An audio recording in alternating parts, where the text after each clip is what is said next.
HP LaserJet Managed MFP E82670DN. So இந்த மிஷினை பற்றி தான் இந்த வீடியோ நம்ம பார்க்க போகிறோம்.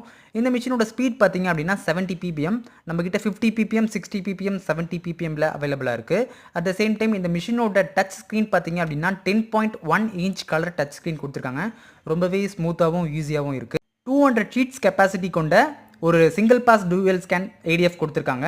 இதில் பார்த்தீங்க அப்படின்னா மேலே ஒரு ஸ்கேனர் இருக்கும், கீழே ஒரு ஸ்கேனர் இருக்கும். அதனால ஒரே டைமில் 2 பக்கமும் ஸ்கேன் பண்ண முடியும். ஒரு நிமிஷத்துக்கு 300 IPM ஸ்கேன் பண்ண முடியும். அதாவது ஒரு நிமிஷத்துக்கு 300 இமேஜ் ஸ்கேன் பண்ண முடியும். இந்த மிஷினில் 6 GB ரேம் கொடுத்துருக்காங்க, 500 GB ஹார்ட் டிஸ்க் கொடுத்துருக்காங்க, இன்பில்டாக PS கிட் கொடுத்துருக்காங்க ஃப்ரெண்ட்ஸ். இந்த மிஷினோட சைஸ் பார்த்தீங்க அப்படின்னா ஒரு காம்பாக்டான சைஸில் கொடுத்துருக்காங்க. அட் த சேம் டைம் பார்த்தீங்க அப்படின்னா மிஷினோட பவர் கன்சப்ஷன் ரொம்பவே கம்மியாக இருக்குது. மேக்ஸிமம் பேப்பர் சைஸ் பார்த்தீங்க அப்படின்னா 12.59 into 18 inches. பேப்பர் வெயிட் பார்த்தீங்க அப்படின்னா 60 GSM லேருந்து 325 GSM வரைக்கும் சப்போர்ட் பண்ணும். இந்த மிஷின் தேவைப்பட்டது அப்படின்னா டிஸ்கிரிப்ஷனில் நம்பர் கொடுத்துருக்கு.